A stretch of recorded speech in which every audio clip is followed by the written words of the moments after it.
Hello, everyone, and welcome to this episode of From Page to Stage. I'm your host, Wendy Corner, and this podcast is for you if you are an entrepreneur. Yes, page, stage come together in entrepreneurship. And you may be thinking, hey, what? Well, Yeah. let's see. Maybe you've got a solo book out. Maybe you've got a contributory book out. Maybe you have a regular blog. But if you're an entrepreneur, you've got socials, haven't you? And what's that if it's not published work? Okay, let's broaden your concept of published work. Well, what about the speaking bit? A lot of people come to me and go, oh, no, I can't do the public speaking thing. And I go, can you have a conversation with somebody one on one? Yeah.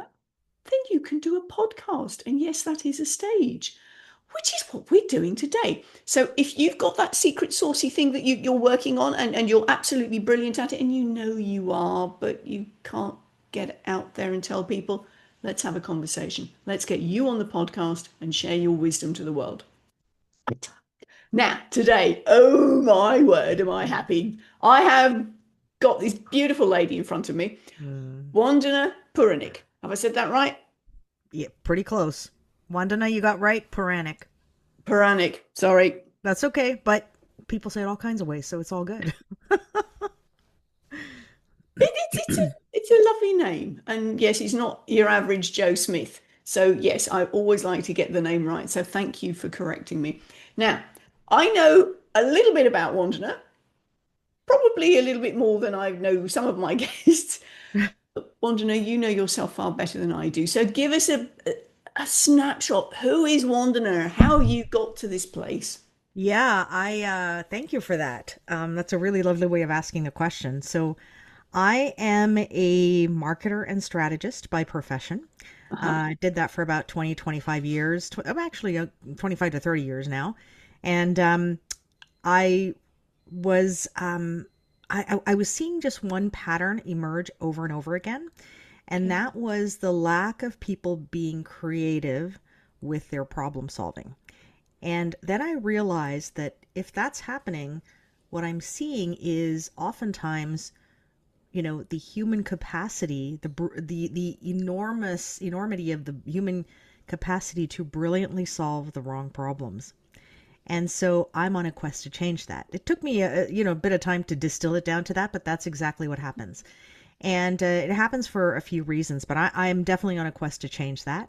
And I want us to be better thinkers. And when I say better thinkers, I mean more effective thinkers. People often talk Yes. about thinking differently, and I'm not about just being different. There's no point in being different if you can't be effective, right? Yeah. Um, and I want us to be smarter and swifter decision makers. And so that's the journey that I'm on. And I speak Fantastic. and I teach and I write about all of that. Yeah. Well, I mean, do you feel that there's been a decrease in critical thinking skills over the last few years? I don't know. I don't know if I would call it a decrease, but I think there's always been a lack of. So, and Right. as the world gets more complex and we have, things like AI coming into the picture, we don't want to lose our impact on what's going on. Yeah. And you know, the truth is that AI cannot reason as such, as an example. So we have to Yeah. be really good at the reasoning side. And I've just found that when I've tested, thoughts, and like let's say I'm working on a puzzle that I want to introduce to my band of women that I work with. Um, the answer the the the machine part of AI keeps getting the answer wrong. And so it just goes to show that it can't necessarily think through things clearly, right? So Oh, you don't, yeah, and this is from practical experience, and I've tried a number of yes. times. And so for me, the whole thing is about upgrading our mental operating system. Right. That's what I call it, because Mm. we just, if we were to think better, in the ways that I've just described, imagine where the world would be. We'd be in a very Yeah. different place. At least that's what Yeah. I think. Well, So, I mean, I don't know, mate. Where did you do your schooling? in the U.S., I went to Duke University which is Oh, in North Carolina. yeah. No, I was thinking of your Oh, in early schooling. early schooling. Oh, Yes. all over the world, Okay. but mostly between India and the U.S. Right. Because I don't know about you, but I was not taught critical thinking skills in school. Well, And I was just going to say that creative problem solving as such, which is, very much like critical thinking yeah, skills, there are a number of skills like that that are never taught in school. yeah, And, it's not just this, but it's also things like money management or financial, yes, literacy or yeah, coping skills, like the real world skills that we need to yes, have a peaceful and sane life. It's always about go, go, go, or who's going to beat who, or, who's got the mm, highest grade, or, whatever yeah, it is. yeah. And that's not the way we should be living, you know? Certainly not. I mean, Yeah. from my perspective, I mean, the education system, certainly in the UK, because your audience, if you've not already gathered, my background is from the UK. Um, What? when I went through school, we were the education system was designed to produce good little workers Yes. because the education system in the UK was developed to have the children ready to go and work in the factories. So they didn't have to think, they just had to follow orders.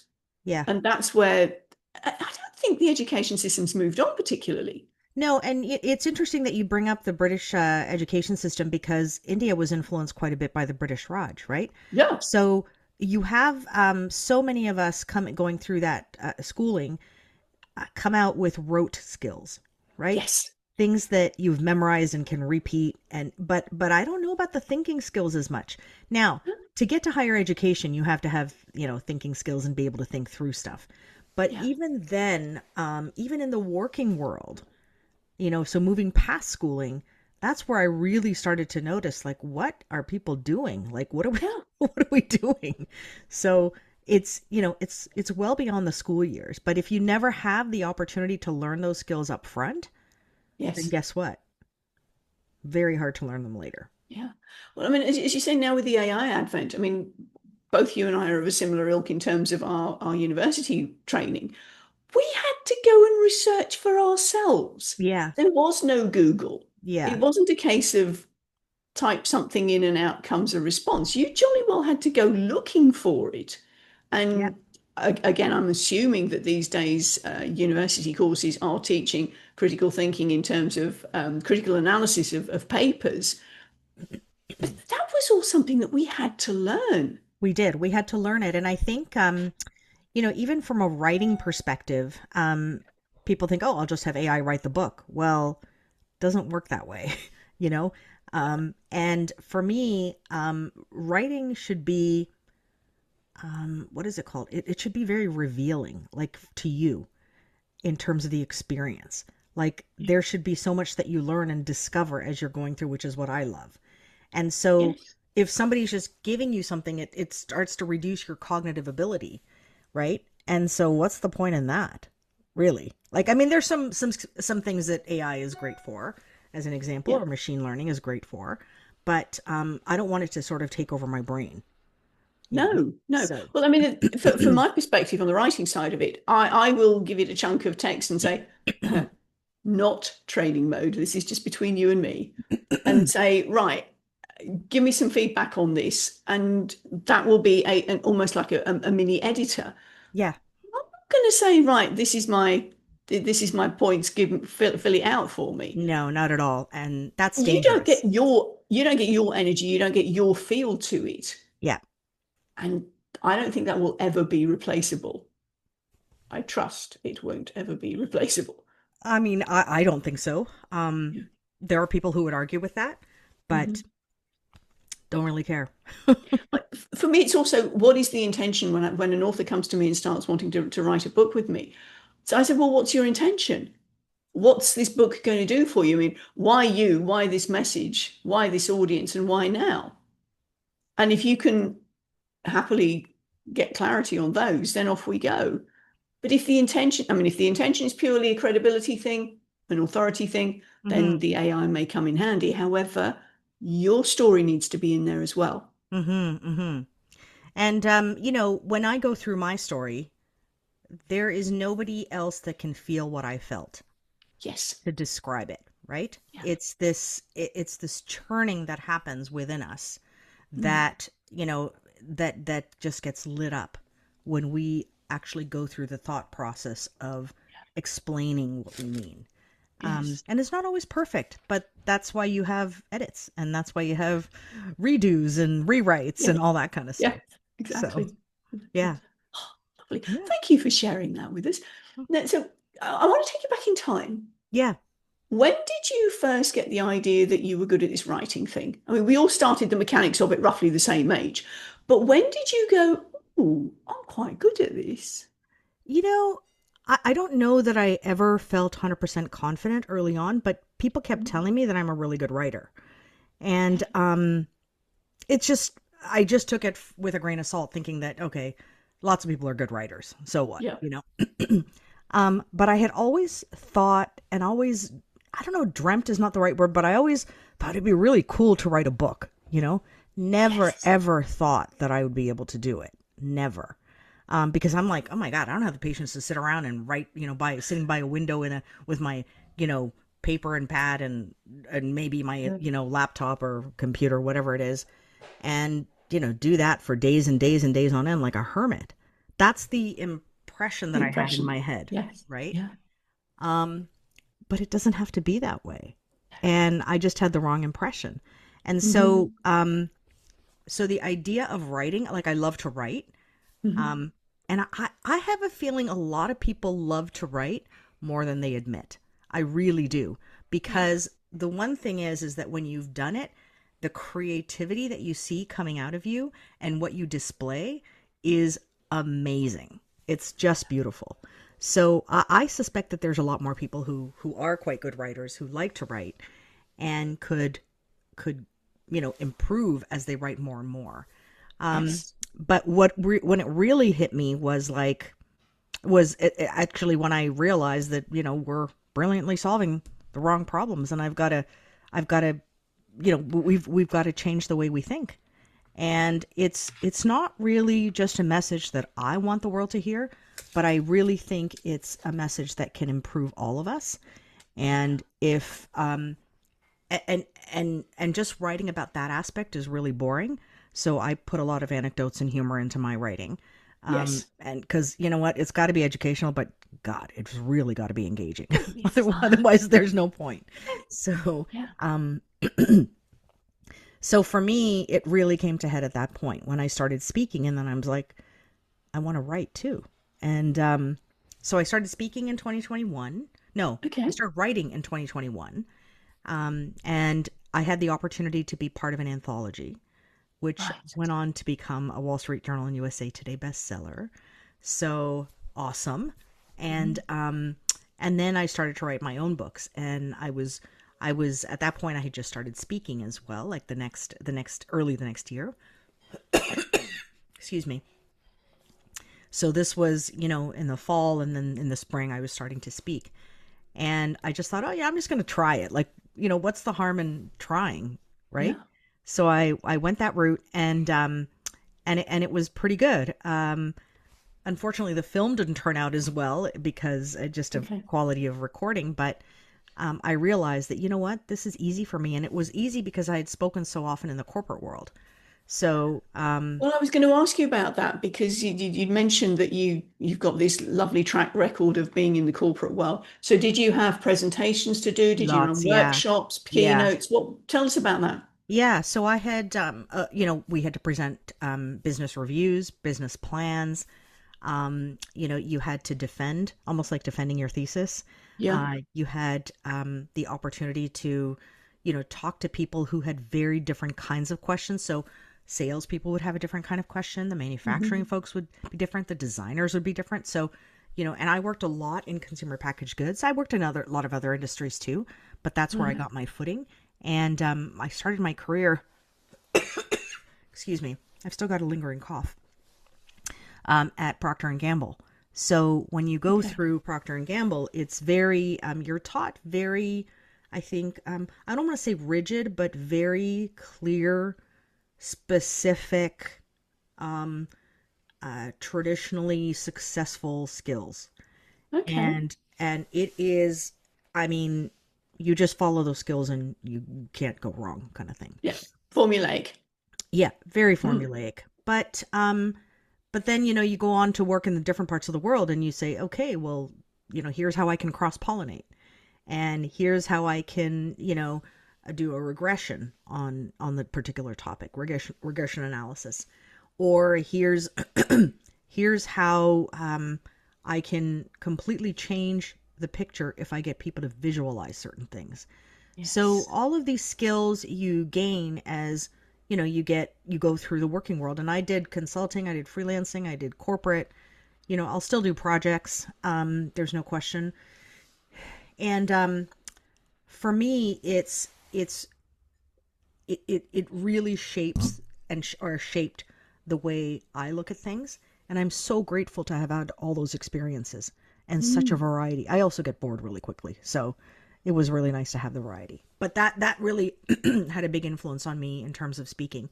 So I don't get nervous going up to speak at all, Right. as an Cool. example. And I think people who do, it's either because of lack of experience or they're putting way too much pressure on ourselves, It's It's down to me. Yeah, I'm everything focusing is. on me rather than focusing on the audience. Yeah, that's exactly Mm. right. Yeah, and you know what? You just if you goof up, you just laugh at yourself about it. It's okay. It's and I remember telling a joke on stage and nobody got it, so nobody laughed. And I was like, okay, I can see that didn't land very well because that was supposed to be a joke. And then everybody started laughing, right? Yes. So Yeah. a little bit of self-deprecating humor. Um, Yeah. but I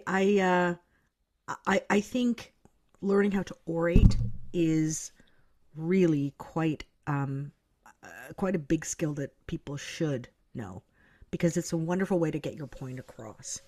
On that note, I mean, we're talking about primary, certainly into secondary education up to high school.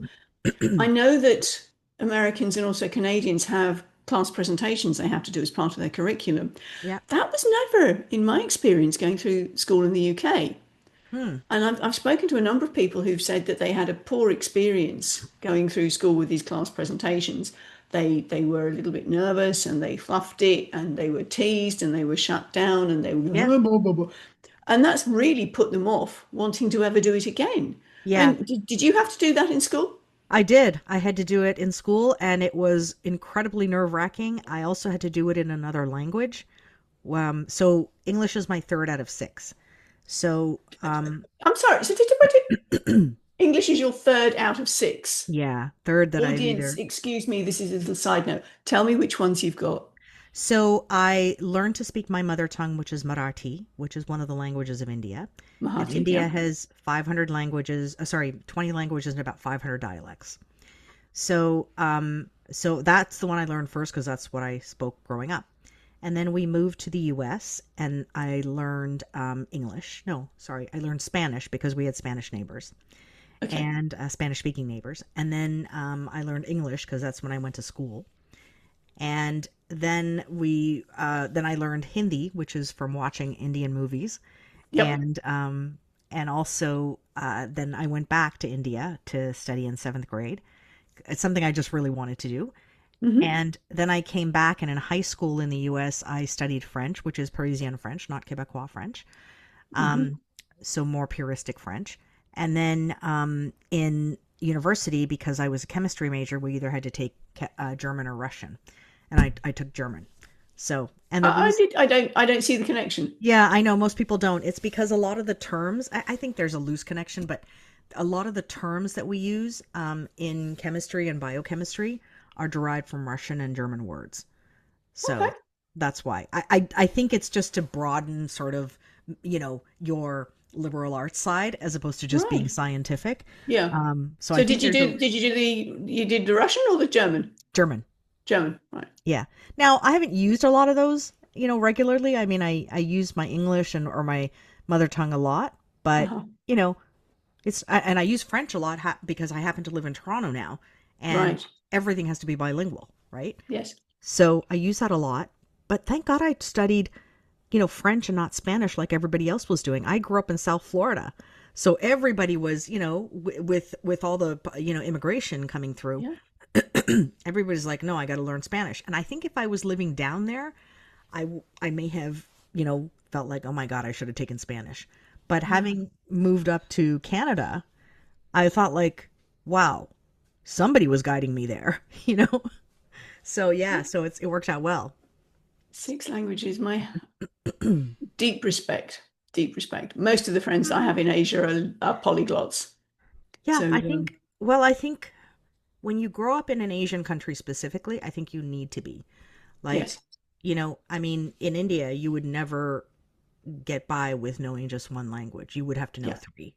You'd have to know yeah, the language of your state, let's say, the national language, and English. yes, yeah, So you can't not know them. yeah. Well, I've got Malaysian friends and Singaporean friends, and they Yeah, are yeah, definitely trilingual at yeah, minimum. yeah. Yes. And doesn't that blow you away? Like it's like just out of necessity. And if we had all learned to speak different languages at a young Mhm. age, um, wow. Because what Yeah. happens is and you can correct me if I'm wrong, is your tongue ends up molding as far as it's going to mold by the age of about 6. So if you Hmm. can't say it then, you know, We certainly get in as far as 7, when, particularly in English, that, excuse me, audience, I'm going to get technical for a minute. When you get your liquids sorted out, so we get the L and the R organized, those yes, are the yes, latest ones to come. yeah, And L, R, and W, which, as you know, from an Indian perspective, that V and W confusion can be a little interesting, can't it? yeah. And I think, like I can roll my R's, which a lot of Hmm. people can't do. But when I roll my R's, they think I'm pronouncing it like a D. Like, so Yes. my youngest daughter's name is Mira,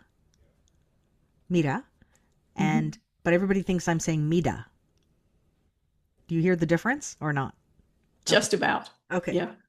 Well, So, that's it in a minute. And then I won't go into it, but Spanish and English, there's a voice onset differentiation. And but yeah, sorry, I'll stop being a speechy for a minute.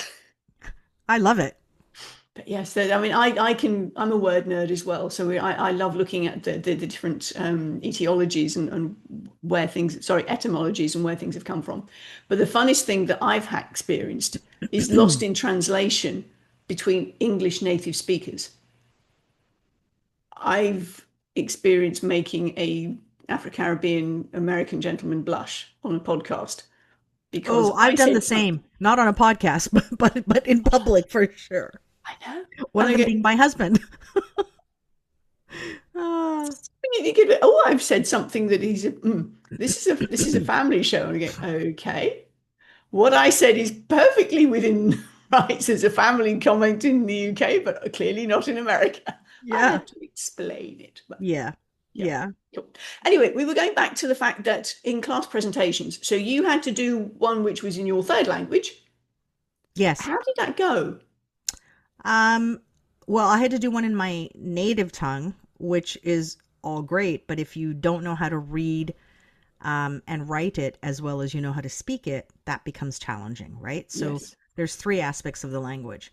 Yeah. With English, which is actually my third language, that's Hmm. a non-issue for me. My vocabulary is not as strong as other people. There's no Okay. question about that. And I still work on that every day. Hmm. Um, just out of interest because I think words matter and words are very Hmm. powerful. Um, but when I had to speak and you can speak but you don't read and write the language as well, then there's that sort of nervous energy that you have. But Yeah. I plowed through it. People laughed at me. I was embarrassed. I could Laughed just, with you or laughed at you? oh, they're laughing at me because it was Oh. definitely laughing at me. Hmm. And I'm sure they laughed about me later too. So, so, so, because I think the subject matter that I was talking about was, like, oh my God, I can't believe she's saying. And then, of course, what I was saying, I actually had to sing parts of it. So Oh. they were like, oh my God, like it was just shocking, I think. And I had consulted with my grandmother as to what to talk about and do. Hmm. And this was her version of what I should do. And, and I just like it was just an experience I'll never forget. So let's just put it that way. But But it hasn't put you off. because I look like I look ahead pretty quickly. I don't dwell on the Hmm. past. I learn from it, move on because there's no benefit in sort of Yeah. living it over and over and over again, right? Yes. Like if Exactly. you tell somebody if you tell someone your depressing story and you tell it over and over and over again, guess what? You feel more depressed. So, and you Yes. feel like that. Yep. So to me, I move on pretty quickly because I don't want to be, brought down by Yeah. that energy. Good on you. Good on you. So when we've talked about your writing, we've talked about your speaking, Hmm. and you've been doing quite a lot of speaking recently, haven't you? Because I was it in have. Toronto you were appearing Yeah, again this week? I've been in Toronto, in Miami, and Cambridge, Oxford, Stanford, Harvard, kind of all over, and there's more to come. I was invited to speak in Iceland as well, and that was through a podcast, funny enough, Right. and I was so excited about that. Um, So and are you going to Iceland physically? Flying? I wasn't able to go. Okay. It was this year, but because Right. I had a relapse in one of Okay. the medical conditions that I'm dealing with. Right. So I had to postpone it. And I'll go speak at one of the future ones. It's fine, one of Right. the future events, and the host and I are on great terms. Well, Um, you will love Iceland. I'm dying to Phenomenal go, place. dying to go. It was Phenomenal the place. one Yeah. country that I've been saying I've been wanting to go, wanting to go, wanting to go, and of course I wasn't able to. But At that it's time. been that kind of a year. Let me tell you, Hmm. 2025 Hmm. has been a strange year. Yes. So, but they say 2026 is the year for women. So, Oh, is that right? Oh, that'll yeah, be I mean, fun. the real metaphysically, it started in 2024. They said the next 20 years are the years of the women, but I think 2026 is even more pronounced. So, Right. so get ready, Okay. girls. Yeah, Here we go. Here we yeah, go. I know, I love it. Okay. So we talked about your writing. We've talked about your speaking. Yeah, Tell us what you had a book out. You brought a book out this year, haven't you? yeah, it came out in July. Yeah. Tell us about that one. So that is a book called Might, Might. Hmm. And I can grab it and show you Oh, actually. yeah, do. So this is the Everybody book. can. It's called Might, and it's a double entendre. So might, as in the power to solve the impossible and change everything. Hmm. And so for power, and might as in possibility. So how might we solve this? So where do you go when nothing seems to work or you don't know where to begin? And I'm a firm believer that none of us should ever feel stuck. There's just no reason for it. And there's a way to counteract that feeling. And so how do you orchestrate that for yourself and make sure that you're living with possibility, not impossibilities. So it's all about that. Fantastic. Thank you very much for sharing that. And that came out in July 2025. It did. And Beautiful. there's three more books in the series that are coming out. Oh, But oh, I'm also working on probably about 15 other books at the same time. This is how okay. much I love to write. Just a little project on the Just, side. just a few balls in the air. Yeah, yeah. Mm. But that's me. That's what you'll find about me is because I thrive on variety, and I Yes. also thrive on, I'm kind of a, you know, the thrill of victory and the agony of defeat kind of a girl. So, jeans and t-shirts and letting it all out there, and recognizing that you may not be successful on every single one. So it's Yeah. okay to have a few balls in the air, you know. Mm. Okay. So do you have a projected date that the next one's coming out? Of this series, Hmm. probably middle of next year is what I'm Middle of thinking. next year. Yep. I have, so it's funny, when I started writing this book, my outline was 44 pages. Your outline. The outline was 44 pages. Okay. So because what I did in the outline, and there's a very specific way I do it, but I had all kinds of resources. I had all kinds of articles to look at. I had, like, it wasn't just sort of like, here's my table of contents kind of thing. It Yep. was a really thorough outline so that when it Yes. came to the writing, it would be a lot easier. And the one thing that I think was really tough for me on this book was I had collaborated with a couple of people just in terms of certain research or, a little bit of the writing on certain excerpts. And Okay. I was just not happy. And, Right. and that's okay. A lot of the book, is, was working for me because I had worked on a lot of it. But what I ended up doing is, early this year, So in the spring of 2025, I ended up revamping the book.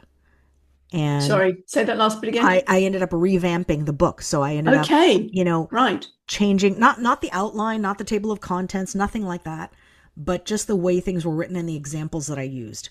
Okay, Because I want people to get it, and I want yes, people to, sometimes we remember things by stories and examples, right? absolutely, Way more than just somebody telling us a concept. You want to definitely. remember the story as Hmm. to why it is the way it is. So I incorporated a lot more of that. So it's been really well received. I would love to get it out a little bit more in terms of readership as well as profile. Yeah. So I'm working on that. I would love it if it was in, airports as an Well, example. is it in the bookstores? It's in the bookstores, but Good. it's electronically in the bookstores. So I have to get Oh, physical copies, and I'm trying to figure out how to do that into the well, I can talk bookstores. to you about that offline. Okay, absolutely. Yeah, And then, yeah. like airports, and I think I have access to how to get it into libraries, but I'm not 100% sure Okay. Hmm. yet. And I'm also working on a great variety of other books that have nothing to do with might, because that's who I am. And so I write what I want to write. And I also write, I think one of the big things that people think is that, oh, I've got this story in me. I've got to get it out. The world needs to know this. This is so important. It's going to change people's lives. Nobody cares. Really, nobody cares. What you have to produce is something that people want to hear. Yes. And so, as they say, um, give them what they want, but teach them what they need. And so, a lot of that is done through research, Hmm. and for me anyway. Yeah. And so, when I was going through one of those research bouts, I learned that the topic of Hollywood, for example, was really exciting for people. And I'm like, Okay. I am so not interested in this. Like, why would I want to do? But then I thought, let me look a little bit further. And what was not done yet is the true history of Hollywood, like how Oh. Hollywood came to be. There was not a lot of Oh. books on that. There's a lot about who had affairs with who, or the dark side of Hollywood, or the how films are made, or that kind of stuff, which is all great, but one area that hadn't been tapped into. So one of my next books, actually just launched a different one that's a cozy mystery series with a couple of girlfriends. So that's that's out now as well. But But what sort of cuisine? um, it's the culinary cozy mystery, and the cuisine varies depending on the book. Oh. So very, very cool book. It's called Ooh. the first one is called um, Savory Sweets and Deadly Eats. Say So that again. Savory sweets Savory and Sweets and Deadly Eats. And the author is Josie Jackson, Josie Jackson, JAXON.com. yes. I remember you sharing that one. Yes. Yeah, yeah. And so the next one is about Hollywood. Okay. And if I just told you the opening, you'd be like, I want to read this. It's that good. And and I'm happy to share if you'd like, or we can skip that part. Um, you tell me. What do you want to do? Tell me more. Tell me Okay. more. Okay. So the way the book opens up is a Frenchman by the name of Louis Le Prince, who is uh, who has just developed the kinetoscope and is applying for the patent in Manhattan. He goes to New York and goes through everything, and his patent is rejected. He needs to make a couple of improvements. So he says, okay, that's fine. I'm going to go back to France and work on it for another couple of years, or however long it takes. And he didn't know it was going to be a couple of years. I'm going to go back and work on it, and then we'll see. We'll reapply. So he goes back, fixes up everything, does everything he has to do. Friends and family, he shares it with friends and family, and then he gets on a train to go back to Paris, and he's never heard from or seen again. And then um, Thomas um, Thomas Edison starts patenting everything, and because he was working on the kinetoscope at the same time, which eventually became the kinetoscope itself became the motion picture camera. So his kids get wind of what's going on. Louis' kids say, our dad deserves the credit, at least some credit. So the case goes to court. And before Louis' son Adolf is going to testify, he's killed. And then all the patents that Edison does requires everybody to pay him high fees for getting access to the technology, as an example. So the kinetoscope as an example. And the way Hollywood came to be, and I won't go into great detail about this, is that there was a loophole in the patent and a loophole in the patent for the technology in a certain area. And originally the land, though, was developed by a Toronto businessman. And that's how it all started. Kind of like you just never know, like, these things. And I was like, oh my God, this is so cool. It's written in a very investigative journalism style. Yeah. So it's very like mysterious and intriguing, but very like, let's unearth things. What's next? What's next? What's next? Yeah. And there's a whole series coming on the back of that one too. But I think this book could be great for like a film school. Like it could be, the reading material for a film school or a film class. It's that good, I think. Not just because I wrote it, but I think the material in it. Yes. And I'm a pretty harsh critic, so certainly of myself. Exciting. Yeah. And that one, when do you anticipate that one? Very shortly. Very shortly. Probably early in the year. Yeah. Ooh. So I've got like book after book after book, and there's a lot more, but those are sort of the next big ones coming out. Oh, yeah. You heard it here first, audience. Yeah, that's right. And I also have a book, by the way, coming out very quickly on how to come to Canada, or if you're looking at coming to Canada. Okay, so Vandana, you were telling us about this book. When are you planning on this one coming out? When? The Hollywood one you're talking about specifically? Early in the year. Early next year. So I'm super excited about that. I've actually been invited to come to the gift lounges for the Oscars and Emmys.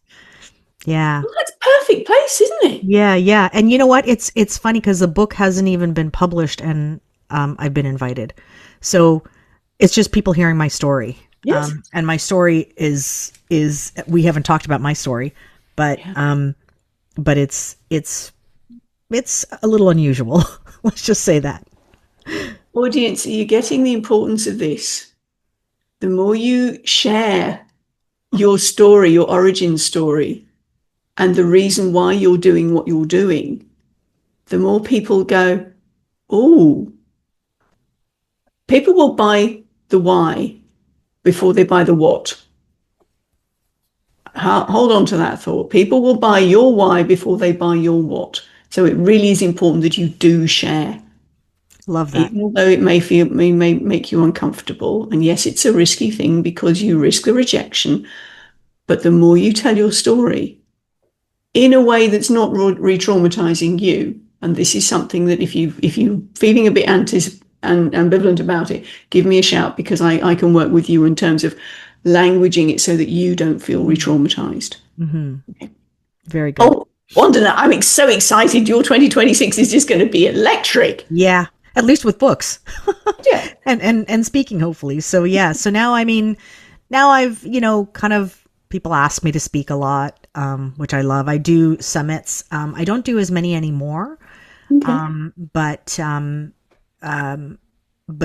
really I just have to pick and choose my time wisely.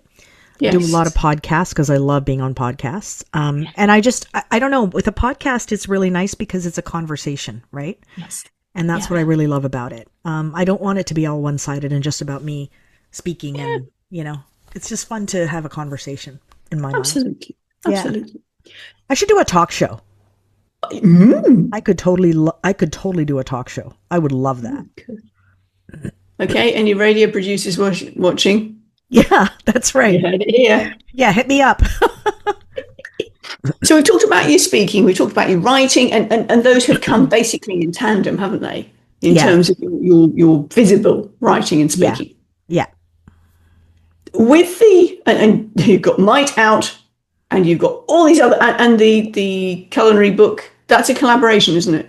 It's a collaboration. It's not a coloring book. It's actually a cozy mystery series. Yes, I didn't say coloring. I said collaboration, as in lots of people. You and at least Jackie. No. You said collaboration before you said coloring.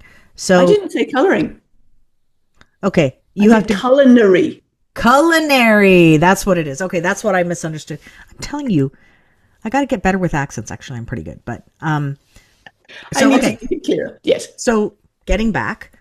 Yeah. So the culinary mystery is, yeah, it's out now, actually. It just launched on Monday. So Right.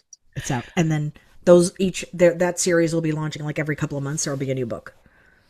Audience, if you don't already know, our podcast has what I call dynamic show notes. What that means is when a guest comes back to me and says, "Oh, I've just got something else out. I'm launching a program. I'm launching something creative. I may be even launching another book." I go back in, change the show notes with the new link, and put out a socials blast. Going, do you remember that brilliant conversation I had with Wandana? Well, do you know what? She's got another book out. Go check it out. Ah, that's great. I And love that. yeah, though it's all part of my service. Now, the smaller books probably won't get you in for every single one of them, but your next major book will have you back in and you can talk about that one as well. How's that? Absolutely. And you know what? You can find me everywhere online. So if you're curious about anything that I'm doing, just look me up. All of those links will be in the show notes, folks. Yeah. Yeah. We believe Yeah. in visibility here. Yeah. Absolutely. As we're winding up then, can you tell us, Wanda, how do you embody your words when you take them from page to stage? Well, I mean, in the case of Might, which is where I take it to stage, it is so much about what I have lived and seen and experienced, and the wisdom that I've gained from all of that, that I live and breathe it every day. So to me, it's not a huge transition to go from doing that to talking about it on stage. Yeah. I think what is really critical is being succinct and brief, because people can't, absorb everything. They're probably gonna. I think there was a study done like on banking of all things, because I used to work in the financial services industry as well, and it in the banking industry, and there were like 273 products that were available to a person, and they only remember using or remember period 3. So typically people aren't going to remember any more than 1, 2, or 3 ideas that you represent Exactly. or present. So Yeah. don't go overboard. Is the one big thing for me. The less And is more, isn't it? less is more. I mean, my story is pretty phenomenal, like the other side of my life. So people are always interested in that, but that's not what I want to be known for, right? I want to be known for how I made you think. That's really about what it is for me. And of course, how I made you feel. That's what everybody says, right? And so I think for me, I write and I vocalize the same way I do when I'm having a conversation. Yes. Yeah. And it's that simple. I love that, because I think so many of us have grown up with academic writing. We Yeah. were taught to write Oh, I was. Yeah. very differently to how we speak. And But that's not how life is these no, days. it's not. And it's great having kids who will kind of slap you down a little bit when you say, "Okay, mom, that sounds like, you're speaking like an officer, or you're speaking like, like a business person." Like, and then I've learned to kind of change based on that too, right? Yes. Yeah. But I mean, I have loved every minute of the experience, every minute of it. And I just I hope it continues to grow and grow. Yeah. Yeah. Well, audience, I've carefully not asked Wandana about her story, but we've alluded to it a few times. And I trust that I've piqued your interest. We have piqued your interest, so that you will go out and get Might. Might is available in all good bookstores. Thing is, if you go and check it out on Amazon, but it is also orderable, or it will be once Bond and I have had this discussion, you will be able to order it through other bookstores as well. Yeah. And keep an eye out next year for maybe we can get it into airport lounges as well. Yes, I'm all for that. Yeah, absolutely. Oh, Wandana, I have so enjoyed our conversation. I Me really have. too. We Me could go too. on for hours. Yes. Yes, Audience, we we could. probably will do after we let you go, but this will just be between us. But now then, Wandana, thank you so much for sharing your from page to stage. Thank you so much. It was one of the best conversations I've had. Loved it. Thank you. Thank you. See you later, guys. Bye from us. Bye.